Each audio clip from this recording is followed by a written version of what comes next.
Yeah, I guess you could say that. I like vinyl. I'm enthusiastic about it. There's really no other way to listen to music. With a record, you have to pay attention to it and love it. You get to know each of these little grooves like they were your aunts and your uncles. Sometimes these scratches are like grandparents. I don't know if you can see this scratch, but you can definitely hear it. You can't hear it unless I was playing it, but you can hear it. And when I first, it's such a marvelous sound.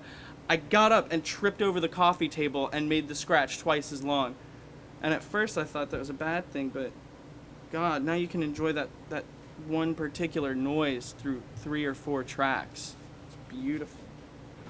I frequent the thrift shops, yeah. It's just getting harder and harder to find a place that has any sort of new vinyl selection, but I can go to the thrift store and pick up a crate full of whatever, you know, if it's learning Spanish on a record or Mantovani's orchestra, you know, 50 cents a record. And I don't know if you notice this, but the way that a record smells, it's... Do you wanna try that? It's incredible. It's incredible. You can't smell a CD. What is that? It's plastic. It smells like my shoe. What is that?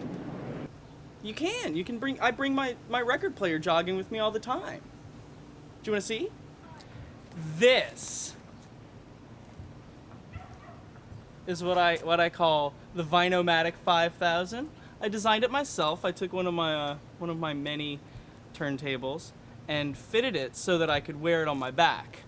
I can go to the record store, I can jog, I can just wear this little buddy on my back, pop on my headphones, and ignore all those just digital loving freaks out there.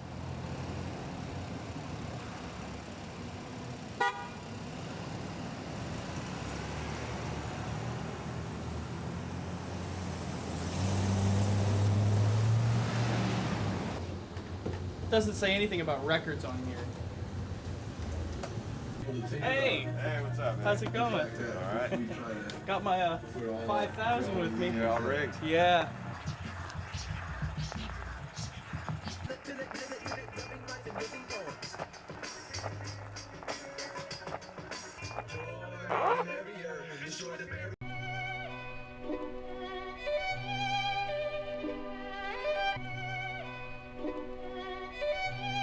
Timecode. Independent film, originality, Fresh. 35 millimeters. Video. you ain't know for sure. Stylized. Urban man, original Crescent content. City. Creative, 8 millimeters. Feel me. independent, New Orleans, Style. 16 millimeters. Video. man, you ain't know. The Prytania Theater has been a movie location since 1915.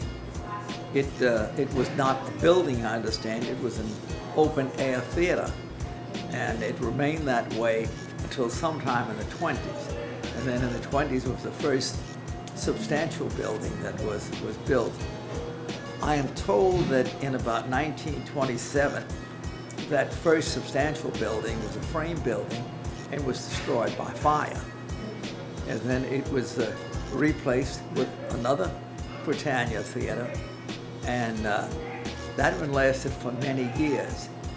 Then the theater was completely remodeled sometime in the early 60s, but then there was another fire, and it was destroyed by fire, and then it was replaced by the existing building.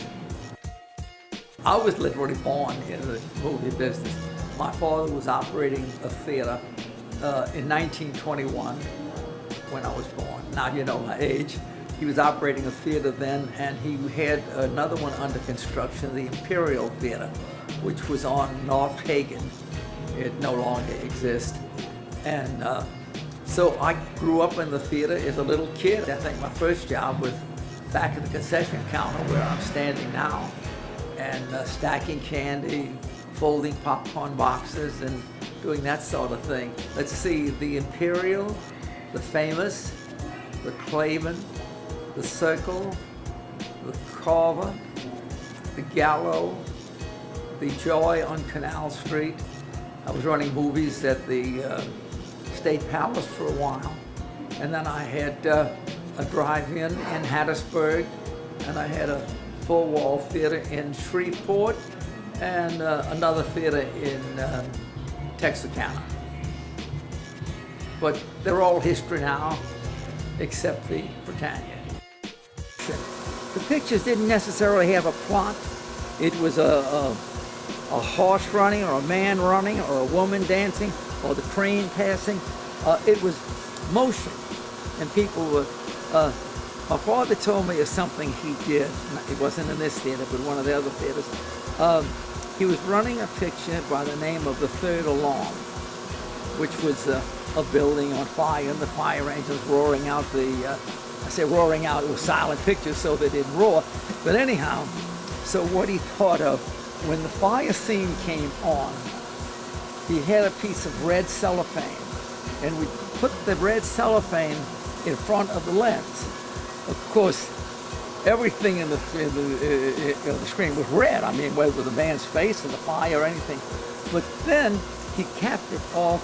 He went to the local fire station and borrowed a siren, and he put it back of the screen.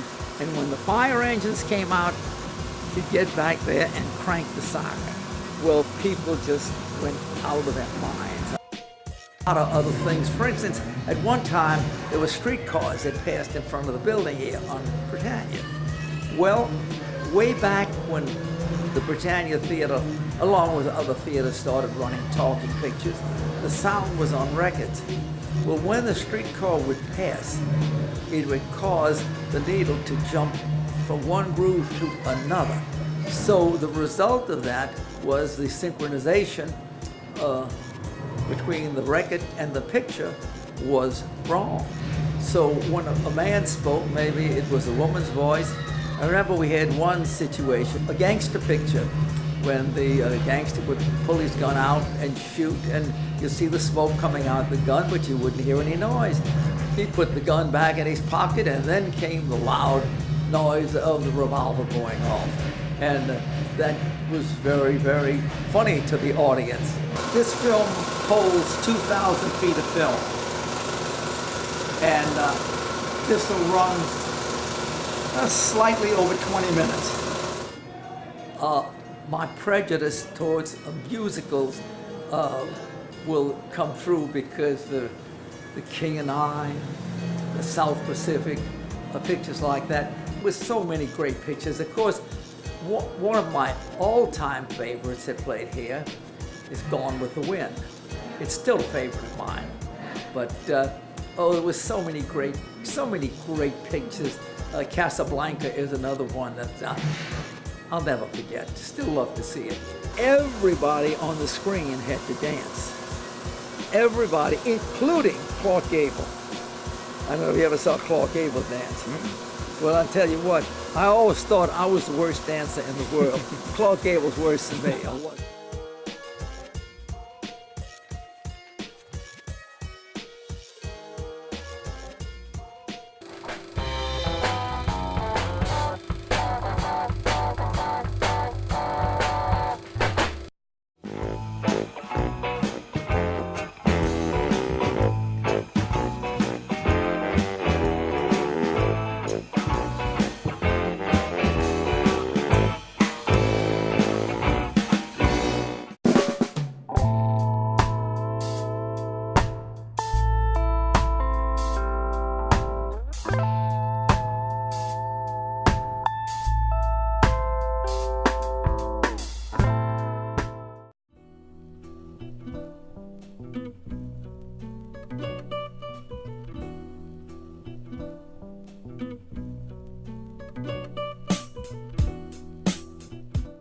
In front of the site of the Dreamland show located on Elysian Fields in Burgundy.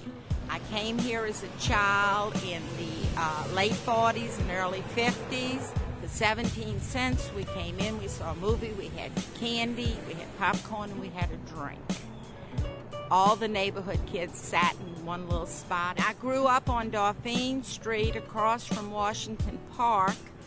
And this was our neighborhood show, and we came here religiously every Friday. They also gave us premiums. When you came in on certain nights, it was premium night, and they gave you dishes or glasses. My most famous memory of the Dreamland show was a night, it was a Holy Thursday night, that we were supposed to be, all the girls were supposed to be at the novena. We sneaked out to the show to see a forbidden picture, The Outlaw. We laughing and talking and giggling through the whole thing, and come to find out one of the girls' mother tapped her on the shoulder. We turned around, it was her mother, and we were in serious trouble.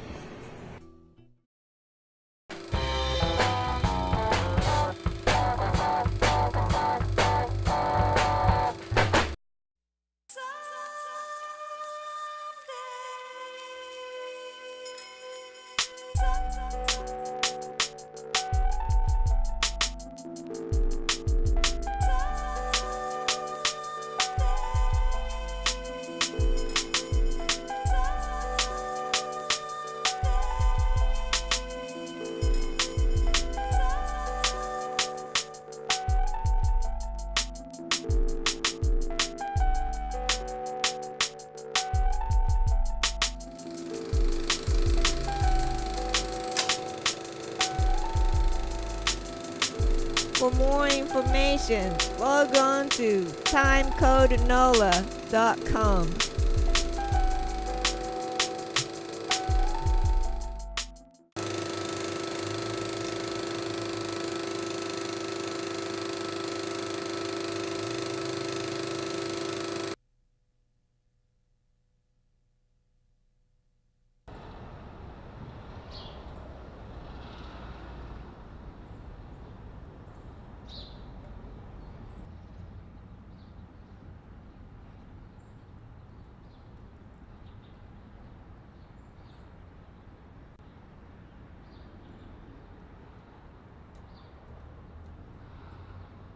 Problem is, they think they're the ones to be feared. Respect for anything or anyone, or the consequences.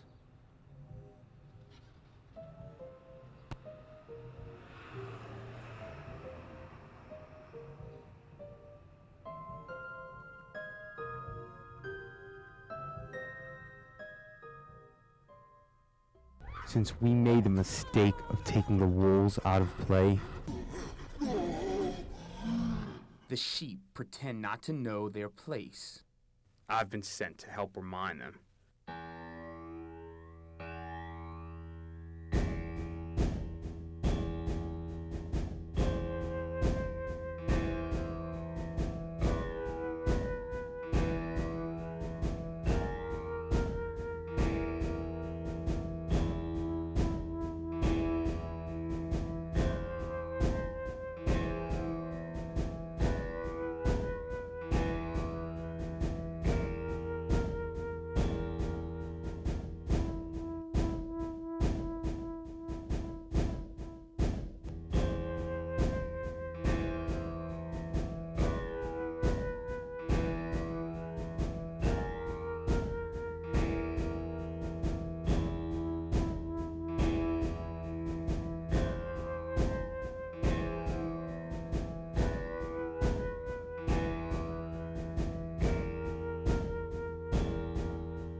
Yeah, y'all heard about that man who went and kidnapped his 4-year-old daughter? Yeah, I heard about that whole family and the next door neighbor. Then broke in and shot up her family, the baby's mama. They said it took like 4 or 5 police to come in there and handle the situation. People out here acting crazy, they're losing their mind. These people are crazy. Say, Rodney, what you have done? You and the dude came back with a gun and started shooting people. He would have had to catch me to shoot me. Yeah, but y'all heard about that case where the people were like throwing themselves into the river, man? Teresa Jones was 20 years old. Joseph Tyler and Wanda Tyler were 50. Lisa Jones was critically injured when a man began firing in the CBD fire on the 2 individuals. The librarian was taken into custody after being discovered barricading the fire exits. A number of gas cans were later found in the woman's office. Daughter Tisha after gunshots were heard. Despite the attention focused on priest misconduct, the Archdiocese is now looking to reopen a number of parishes due to church service overcrowding. The mysterious attacks, now being dubbed the Boogey Men beatings, have New Orleanians So far, fearing we for their haven't been safety. able to find any fingerprints at the scenes of the crimes that would help us find the person responsible.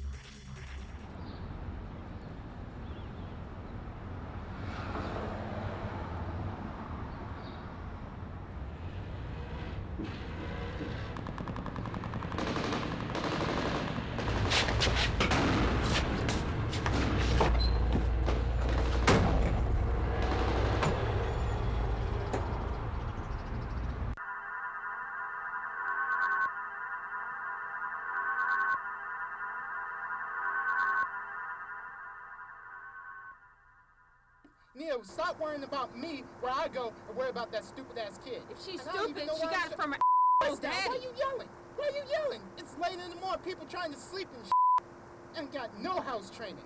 What the is wrong with you? You listen to what I tell you, okay? No, I'm afraid you do. You don't have to tell me to do anything. You just need to stay where the hell you think you are? What the? She need to be putting some classes or something. I ain't paying for it. I ain't paying for I don't want you to keep her trifling ass anyway. She ain't even mine. You understand? Ain't my kid. Call me a that still don't make her mine. Just tell me, who do you think I am? A lying Who you calling a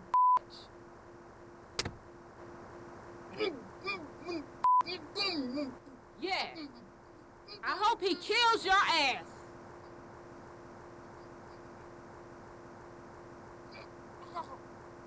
What did I tell you about wandering Ryan, off? running. That's right, keep running. You need to mind your business. This ain't over.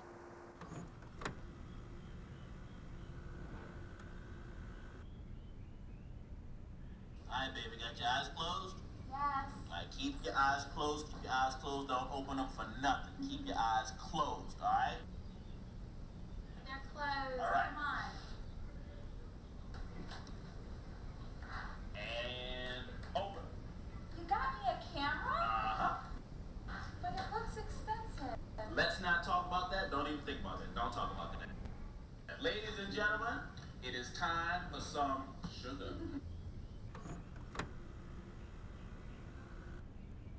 You got me a camera? Uh-huh. But it looks expensive. Let's not talk about that. Don't even think about that. Don't talk about that. Ladies and gentlemen, it is time for some sugar.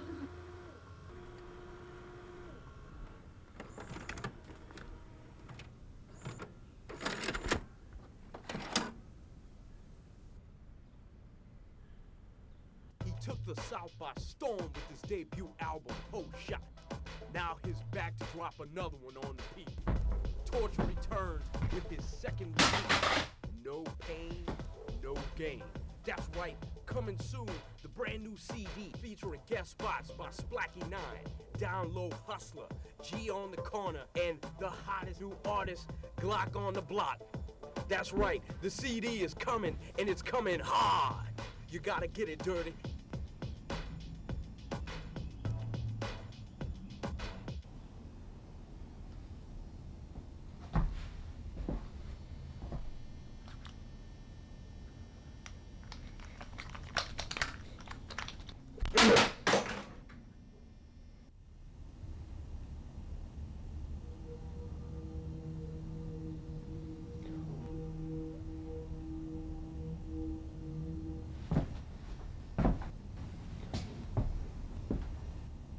You don't want to scream.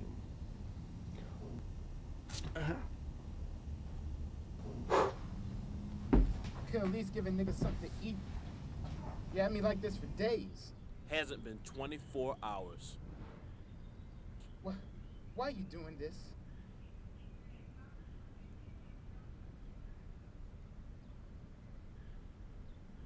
It's for protection, man. Come on. I'm a child and its mother. You don't know about that. Maybe the girl you keep rewinding on. Did she cheat on you? Break the damn camera? What? Lost your mind over some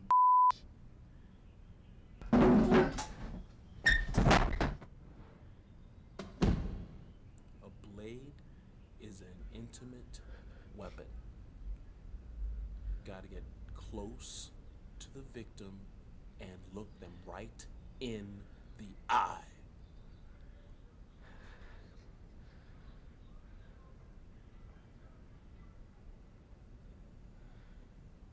Anybody can use a gun.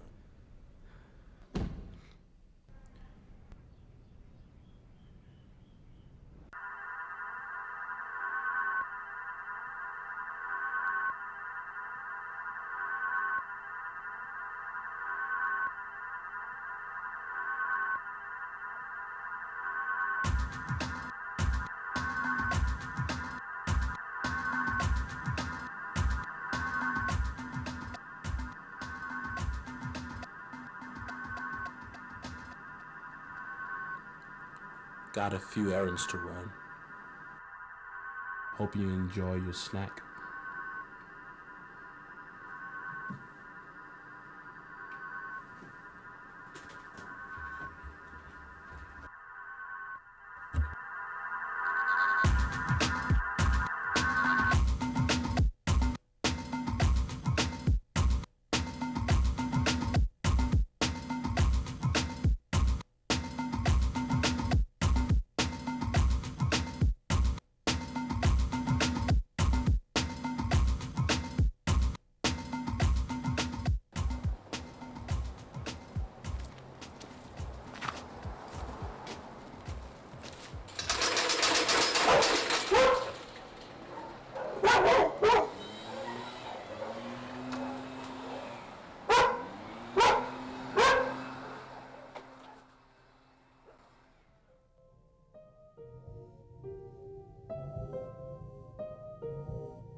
Lost your mind over something.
Why not?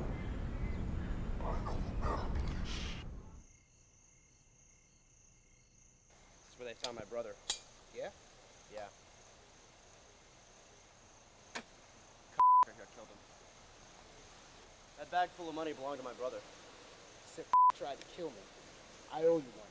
So I guess that means you don't want your cut, right? I ain't say all that. Is he still breathing?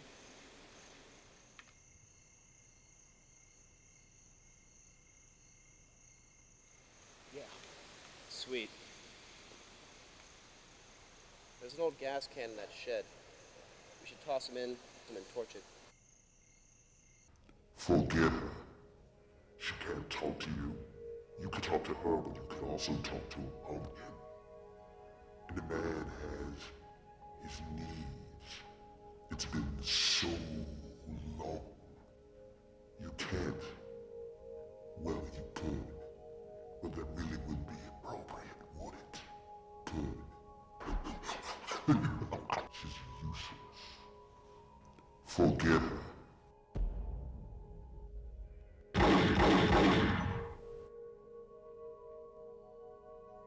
She's a mannequin, Conrad.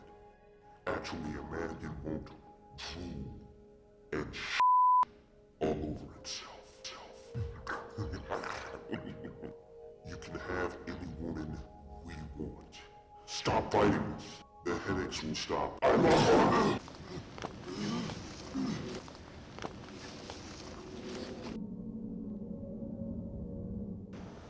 Hold up, man. Hold up. This nigga. Get another log for the fire. Been up there long? Look, normals usually wouldn't be able to see them. Jesus, Mary and Joseph. Our friend Conrad sees them quite often.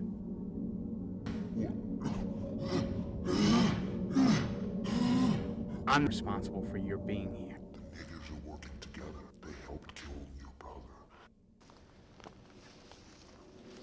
I was gonna do you in last. They want the money. Thought you two could run a game on me? He has it Drop done. the gun. This is a knife, dumbass. Are you testing me? Sorry, man.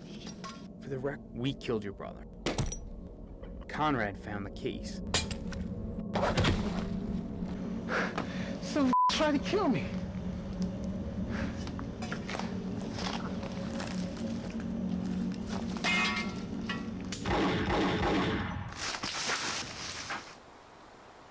How do you think you found him?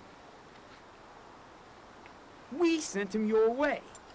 We gave him to you. You beat that fool something awful. It's very impressive.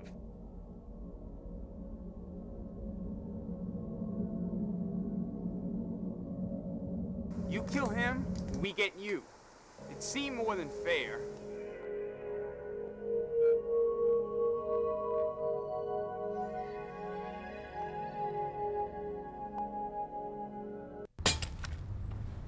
But then you go killing the wrong types of people.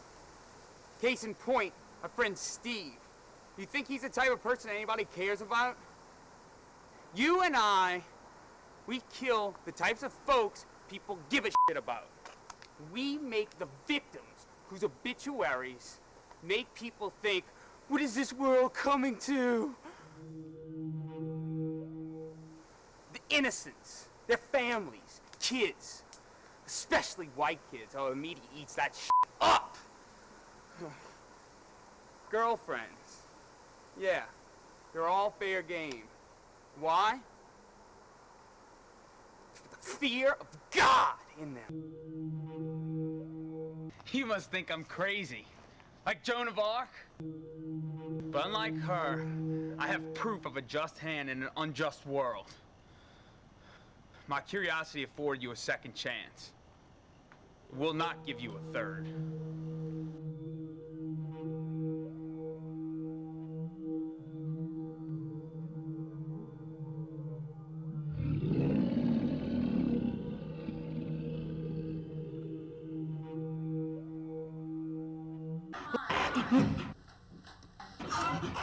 Ladies and gentlemen, it is time for some torture.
Hello, I'm Cedric L. Smith Jr., the director of Boogey Men, a film that I had the idea for originally maybe about 3 years ago when I was over at the University of New Orleans as a film student.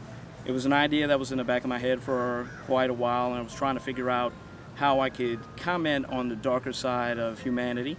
Originally, when I first started, getting interested in film, I was in love with action, particularly martial arts films, growing up in a household that was Bruce Lee friendly. Chuck Norris, Bruce Lee, I already mentioned, Bolo Young. I was fascinated by that stuff. So my first pieces were actually, me grabbing a video camera, if it was a camcorder or whatever, and doing some choreography with some friends. I had a few friends who were into the martial arts. But as time went on, I felt that I needed to do something different. So I started working over to an interest I always had, which was, man as a monster. Coming up as a kid, I read a lot of comic books, watched a lot of science fiction and horror.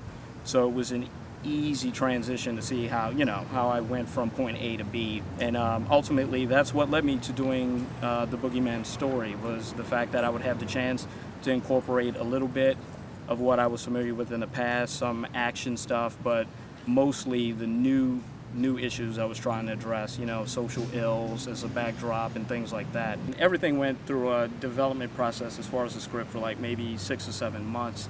And I never do anything easy. So things started becoming, okay, how can we get a better costume? Because costuming was involved, and we had a number of different locations we wanted to use, blighted areas of the city, once again working in the darker side of man.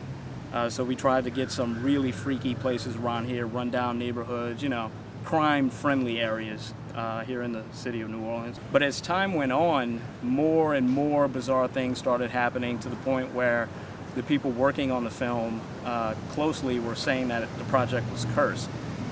Ranging from things where we switched actual crew 3 times going into one weekend of shooting. We also had different talent issues as far as, you know, the people in front of the camera, the performers, where they were called out of town immediately, or something freaky happened to them, like they broke their thumb like the day before shooting. I myself, maybe 6 days before a scheduled shoot, dislocated my right kneecap in some freaky circumstance, basically just walking and turning, and dislocated a kneecap. Transportation was a hassle, as some people know, who actually had to drive the U-Haul at any given time, and our drivers were switching almost constantly. We had parts of the camera break while it was checked out to other people right before my crew got it. There was one day we were scheduled to be shooting 6 a.m. on a Saturday morning out at City Park, which was a very, very important scene. And pretty much we only had myself, my DP, and one of the grip show up. So we were like, oh, what are we gonna do? And I had all of these people coming in costume who were going to be performers coming for like 7 o'clock, 7:10 that morning. So it was like, do we shut it down? Do we keep going? Do we shoot? Do we reschedule this? What do we do? So basically it was one of those situations where I didn't have the luxury of shutting it down, because we would have lost the main actors for 2 weeks after that. So we dug in and we shot it, and we shot for like 8 hours with the DP, myself, and the grip. And we were all switching different tasks, different crew positions, but we got it done. It was some of the best stuff actually in the finished product of the film. Actually, in the very, very beginning, it was supposed to be mixed. It was supposed to be video and film. And this was something that I wanted to do, not just because of the story. I thought it would be great to give it more of that gritty reality feel. And also kind of pay tribute to the fact that I spent a lot of my time coming up in the class UNO video out at UNO, the University of New Orleans. But then I scrapped that idea, and I was like, okay, I'm going to shoot it all color, 16 millimeter.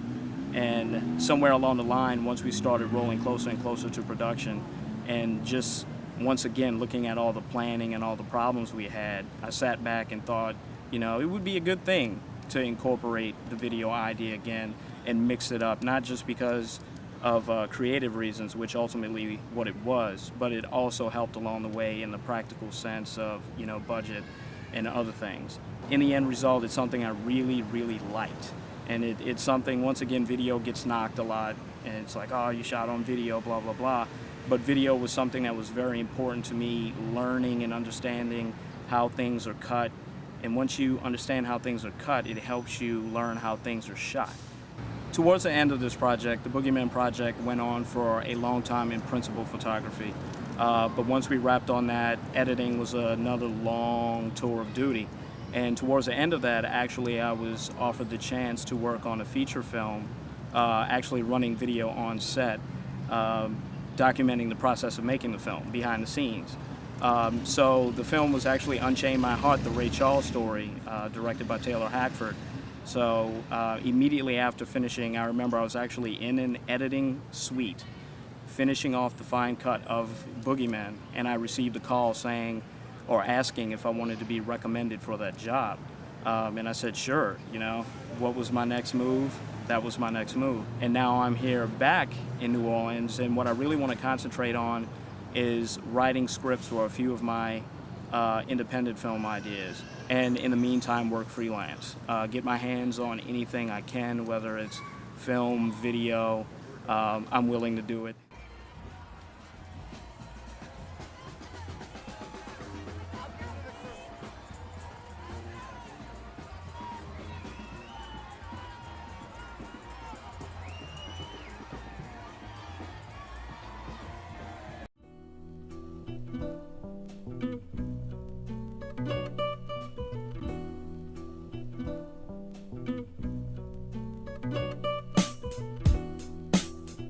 growing up in Lakeview, we went to movies on this street on Harrison Avenue. This building was the Beacon Show, and as a child you could come for a nickel, and they had day specials for the children. Just down the block, about four blocks away from here, was the Lakeview Theater, and they too had what we refer to as the Blue Plate Special, and you'd get in for a nickel and the parents would get a dish. It was a souvenir for the parents. If they let you come in and they paid your nickel, then they got a souvenir. And so it was a big white plate with a blue decoration, which is why they called it the Blue Plate Special. As it stands now, it was the Beacon Theater here on Harrison Avenue, but closed down, and now you can see that it's the Whitney Bank.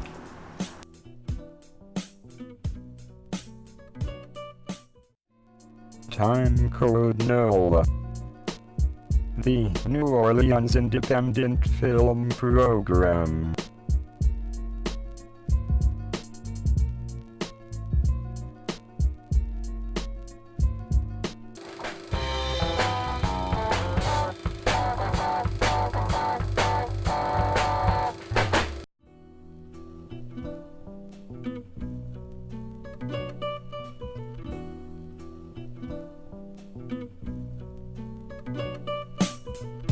Yeah, I remember a lot of theaters down here in New Orleans, Louisiana. For one thing, the Downtown Joey.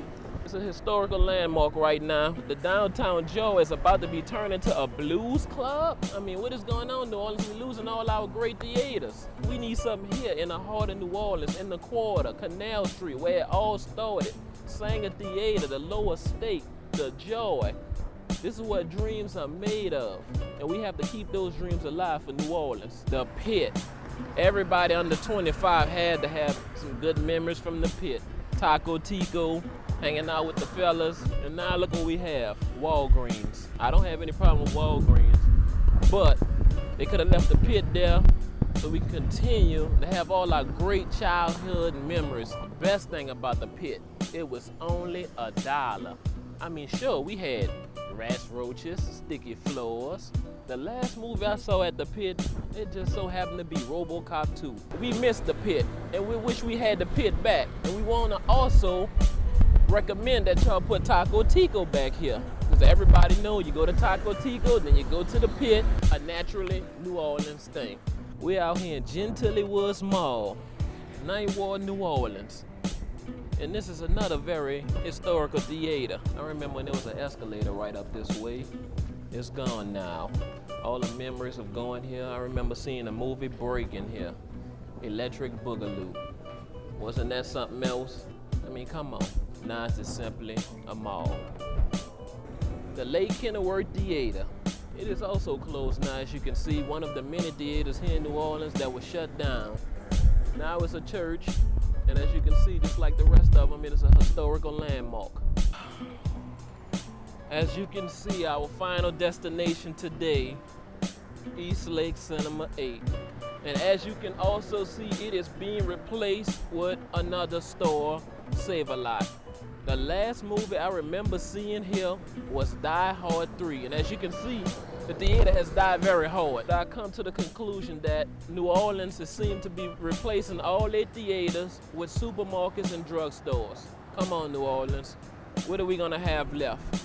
This is Prince D signing out from New Orleans East Lake Cinema 8. Peace and Prince D.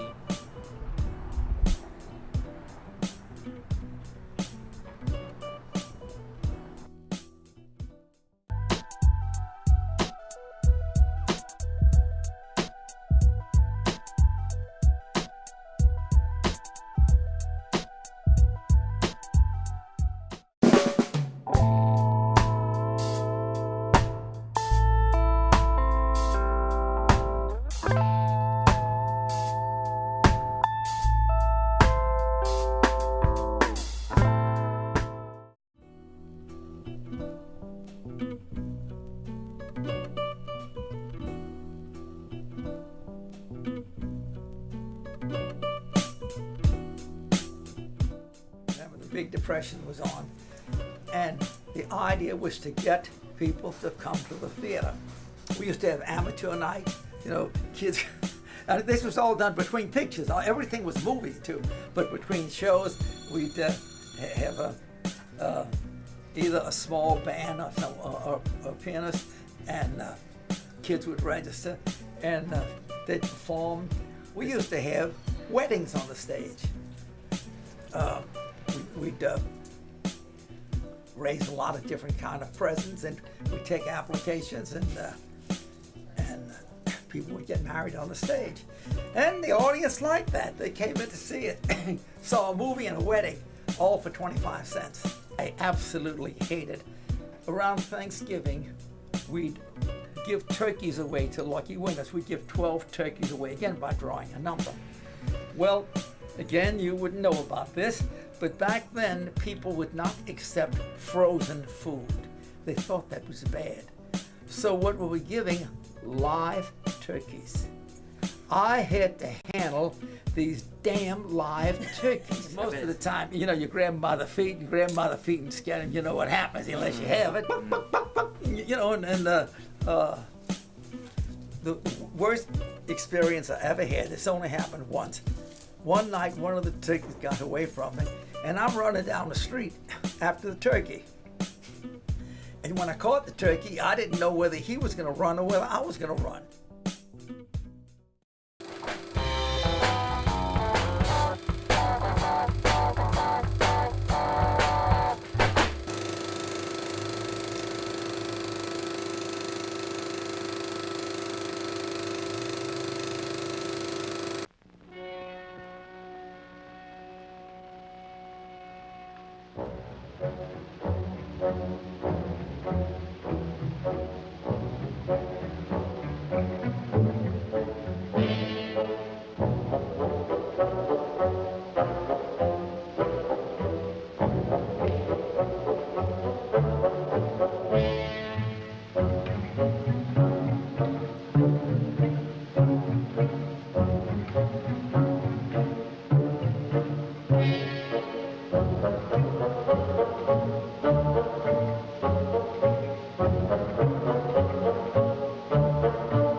Well, when I was coming up, I remember the Tivoli Theater probably was one of the ones that I went to a lot. The Lincoln, which was on Washington Avenue, it no longer exists now. The Ritz. The Ritz was kind of around the corner from the Lincoln. It was down the street on Jackson Avenue. The things that are most vivid in my memory are the fact that back then the theaters were mostly segregated, except those that were specifically for black people. The Tivoli was one that was a segregated theater. We could only sit upstairs. And I can remember going to the Tivoli. The Orpheum was another place we went to a lot. And because it was segregated, and because all the black folks were up in the balcony, we used to have these wars going on inside the theater, because we drop a little something down on the folks downstairs and they throw a little something back up at us upstairs. But you know, going to the theater was always fun, and you always knew you were going to be somehow getting into a fight for racial justice, if you will, trying to deal with the fact that they didn't want us sitting there with those folks. There were some theaters we couldn't go into, so it just made it much more of a challenge for us. We wanted to go to the Sanger. The Sanger didn't have any black folks in it for a long time. I do remember the Lincoln Theater, sitting in the Lincoln Theater one night and having a rat run across my foot, so that wasn't all the greatest memories you had with those theaters. So you're a filmmaker, huh? You sit around with your partners talking about, you gonna shoot this or I'm gonna shoot that. You ain't shooting shit. You gotta finish the sound bites, and I need ADR and my soundtrack music ain't right. You ain't making movies if nobody ain't seeing them. Get the done, you bullshitting. We need your film. Send them in today. Timecode NOLA, you heard me?